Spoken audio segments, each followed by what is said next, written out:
was reading this, and I think it's worthwhile to think about. It was talking about the media of 30 years ago where you had to sort of stake out as wide a territory as you could because there were only 3 networks and you had to have this broad appeal. And now more and more things are segmented, so people are trying to sort of have this hyper appeal within these little narrow segments. And I think, how do we get out of that? Like, how do we start to change that so we can better deal with life on life's terms? Because if we're in this kind of hyper-partisan bit, every single event becomes a matter of blame.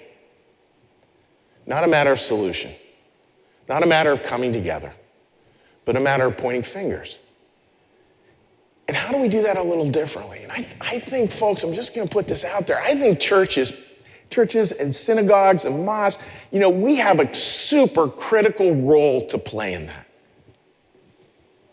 Super critical role. Because we're able to say, you are all welcome here. The line I want to look at, folks, there's a couple of beautiful parts in it. One is, I love in there where it says, it's I, don't be afraid. That idea of here we are in our lives, and a lot of time it can be pretty disconcerting. Maybe even terrifying at times. And Jesus doesn't show up and sort of like, it's not magical thinking. It's just this initial command, don't be afraid. Don't be afraid. And it's not about saying there isn't a storm. It's not about saying there's not a traffic jam or there's not this challenge and there's not that challenge. It's not about saying that at all. But it's about where are you going to deliver your attentiveness? Where are you going to deliver your attentiveness? You going to put it all in the storms? Or maybe, can you shift some of the attention onto the boats? Like the idea, and I've said it here a bunch, but I think it's so important. Like, what are you going to literally pay attention to? You only get so many chits, so to speak, that you can dole out.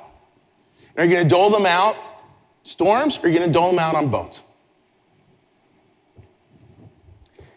If we can focus on that list you folks had, even sometimes knowing the boat is leaky and all we're doing is bailing water, that's better than the alternative, just so you know. Even knowing that, when that starts to happen, I think what can start to happen, folks, is we start to recognize things. And I love words. I'm a word geek. Like recognize. Cognition means thought. It's like, how do I sort of take my cognition, my way of understanding the world, and how do I shift that? And this is the miracle. Like, please listen to this. What we start to recognize is this, is our common fragility, our common vulnerability. That's such a different place than this place of this overt concern with just being doggedly right all the time. If our primary concern is how to be doggedly right and how to prove that to everyone else, there's no place for that collective fragility, for that collective vulnerability. And that deals with all people.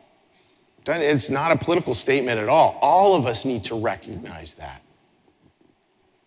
What if we could get this idea? Our choice is not to judge on the narrow, but to narrow our focus.